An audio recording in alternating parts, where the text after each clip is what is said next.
نبی کریم صلی اللہ علیہ وسلم نے لوگوں کو ممبر کے پاس جمع کیا۔ چنانچہ ہم سب ممبر کے پاس جمع ہو گئے۔ حضور اکرم صلی اللہ علیہ وسلم تشریف لائے۔ جب پہلی سیڑھی پر قدم رکھا تو آمین کہا، پھر دوسری سیڑھی پر قدم رکھا تو آمین کہا، پھر تیسری سیڑھی پر قدم رکھا تو آمین کہا۔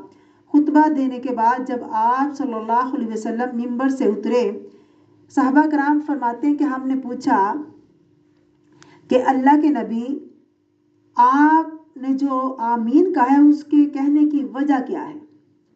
اس سے پہلے ہم نے کبھی بھی آپ کا یہ آمین کہنا نہیں سنا۔ تو نبی کریم صلی اللہ علیہ وسلم نے فرمایا کہ جب میں نے ممبر کی سیڑھی پر قدم رکھا